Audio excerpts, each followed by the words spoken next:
Professor, boa tarde, parabéns pela vitória. Eu queria que você fizesse uma avaliação sobre esse resultado, o placar de 1-0, que poderia ter sido até mais elástico, teve um gol mal anulado, teve várias chances que foram criadas. Uma avaliação que o senhor faz do primeiro e do segundo tempo também. Olha, acho que, primeiramente, bom dia. Um bom jogo, primeiro tempo, 35 minutos, acho que muito bem controlado. E nesses 35 minutos teve uma intervenção do Breno muito importante. A gente teve algumas situações já no primeiro tempo, talvez para nos dar uma tranquilidade maior em relação a sair para o intervalo com uma margem de gols um pouquinho maior do que foi. Segundo tempo, a gente perdeu um pouquinho da capacidade de pressionar alto, ou com um pouquinho mais de força, né? O nosso campo é bastante pesado, ainda bastante encharcado em decorrência da quantidade de chuva. Alguns jogadores que estão entrando no nosso processo agora ainda sentem um pouquinho esse ritmo por conhecer, tá pouco adaptado ao nosso campo, mas eu acredito que faltou os gols para que a gente pudesse construir um resultado mais tranquilo, né? E aí o jogo vai ficando muito tenso, algumas possibilidades que nós ofertamos ao adversário, de alguns erros de tomar a decisão que a gente precisa corrigir, melhorar ainda, para que a gente possa viver, a partir de agora, os adversários um pouquinho mais que postulam nessa zona de briga pelo acesso, pelo título. Professor, e primeiramente bom dia também, parabéns pela vitória. Nos últimos 2 jogos que foram fora de casa, a gente acabou não tendo essa troca para entender, né, um pouquinho do elenco também do time. Mas a gente notou que teve uma mudança de posição ali entre o Júnior, que estava jogando de lateral, entrou como um volante, o Ebert, que estava de volante, acabou improvisando como um zagueiro, e nesses jogos justamente funcionou muito bem, essas trocas e essas improvisações, entre aspas. São 3 jogos e 3 vitórias. Queria que você falasse um pouquinho sobre isso, né, o pensamento de mudar um pouco essa posição dos dois, e que tem funcionado também.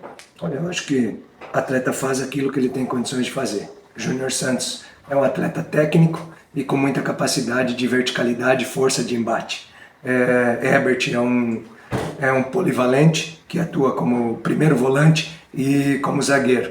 Talvez na minha tentativa de fazer o Herbert trabalhar ao lado do Amaral, eu criei um problema para mim mesmo, para a equipe, porque deixei a equipe sem essa capacidade mais móvel e não estou aqui dizendo que quando esteve em campo na função de 8 o Herbert não se doou, pelo contrário, sempre se doou muito, sempre transpirou muito, mas ele é de origem um 5, que trabalhou inclusive já jogou contra mim em jogos onde ele estava como zagueiro, e eu acho que ele dá uma construção para a equipe muito boa, ele tem uma marcação muito efetiva, e o Júnior Santos tem a característica de um camisa 8, que é a capacidade de pisar à frente, de voltar, e está aprendendo a cada jogo a se nortear melhor dentro dessa posição. Acho que o Amaral ajuda ele nesse processo de adaptação.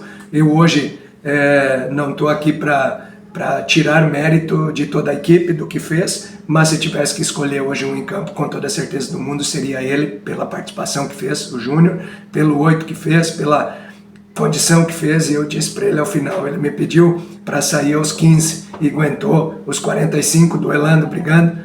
Ele precisa se adaptar a este ritmo de centro de campo, e eu acho que está trabalhando bem, virou um atleta menos fantasiado, mais simples, mais combativo. Acho que isso é importante. Professor, setor ofensivo, a gente tem uma troca interessante ali entre o Marquinhos e o Franklin, queria que você falasse sobre isso. São 5 gols do Franklin, 5 assistências do Marquinhos, e também a chegada do Pedro Arthur nesse meio campo, que ajudou o Tubarão a ter um pouco mais de construção do que vinha tendo antes. O time cria mais, mas ainda tem a questão da finalização das jogadas. Queria que você falasse sobre isso, sobre essa sintonia entre o setor de meio campo e ataque, e também para melhorar essa finalização das jogadas para o time conseguir fazer mais gols nos próximos jogos. Olha, eu acho que a gente tem, com a entrada do Gui, como foi hoje, o Frank e o Marco, tirando talvez o Pedro Arthur, que não possa viver a camisa 9, porque ele não tem essa característica, ele é um 10 e um beirada, mais um beirada do que propriamente um 10, mas tem nos ajudado bastante como esse articulador, como você colocou. Nós temos toda a condição de ter uma mobilidade muito boa com esses homens de frente, porque o Franklin faz a beirada, o Marco faz 9, o Gui faz 9, então eu tenho trabalhado com eles, e ontem com a chegada do Gui participou de um treino, tu vê que eu optei pela entrada dele e não por desabonar a participação do Marco até então. mas para justamente ter esta possibilidade, estas variações, né? Tu vê o Gui entrando para dentro, se somando ao Pedro, vivendo os dois lados de campo, o Franklin da mesma forma. Eu acho que isso leva ao adversário uma dificuldade maior de encaixes. Então eu espero que a gente continue bem nesse sentido. Em relação à criação de jogadas, eu acho que está legal. A definição, vamos lapidar, vamos trabalhar, vamos insistir, vamos dar confiança, fazer com que esses meninos entendam que às vezes a gente está vivendo um jogo como hoje que foi virando tenso no final porque a gente não definiu, não matou o jogo, e daqui a pouco você acaba se complicando dentro de casa, um resultado que poderia ter sido construído com um pouquinho mais de tranquilidade e deixar o treinador um pouquinho com voz, porque não me sobrou muita coisa para o jogo do Brasil de tarde.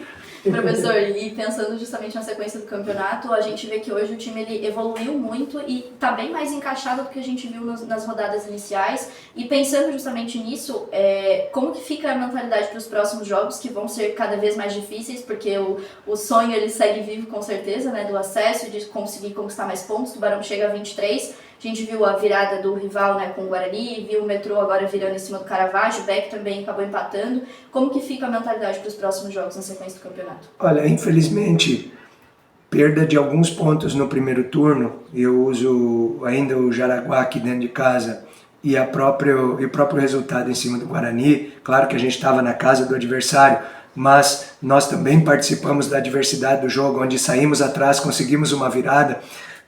Talvez 4 pontos hoje nos dariam uma colocação na tabela mais confortável para nós. E o que eu tenho dito para todos os atletas é que infelizmente a gente não tem amanhã, né? A gente tem sempre o próximo jogo, somente. O amanhã nosso não existe para título, não existe para acesso, desde que o hoje não for feito na excelência. E eu acho que tudo aquilo que a equipe, na colocação tua, quando fala de melhora, eu acho que a equipe está competindo mais, querendo mais, transpirando mais, o ambiente está leve, o ambiente está gostoso, e não é os três resultados. O ambiente está mais, os atletas têm trabalhado com mais alegria, com mais entrega e intensidade. Nós temos uma montanha gigante para atravessar, só que eu entendo que 3 vitórias que fizemos consecutivas, se a gente continuar neste caminho, em algum momento nós vamos voltar. Só que quando eu disse o amanhã para nós não existe, porque qualquer resultado que não seja a somatória de 3 pontos, ele vai talvez nos impedir de continuar olhando para frente, sonhando com essa possibilidade de entrar novamente na briga. Só que o que está acontecendo conosco também de certa forma vai começar a acontecer com os adversários que postulantes a esse acesso ao título. O nosso rival, eu não estou aqui para falar absolutamente nada do rival. Ele tem confrontos agora que também vão dar um norte, né, sobre a construção de tabela. Ele tem a vida dele, nós temos a nossa, mas vai vir os confrontos agora e para nós começa esse caminho, né, que é Metropolitano, Caravaggio e o clássico dentro de casa, onde a gente tem que continuar fazendo aquilo que a gente está fazendo, melhorar para que toda vez que a gente tiver a possibilidade de empurrar essa bola do gol, empurrar ela efetivamente para dentro do gol, para que a gente não dê margem ao adversário, porque são equipes também qualificadas que a gente vai enfrentar e que de certa maneira também vão ter a condição de nos agredir, e a gente precisa, toda vez que esse ataque nosso, muito móvel, muito dinâmico, conseguir chegar em condições de finalizar, a gente precisa ter esse carinho, esse cuidado para empurrar a bola para dentro do gol.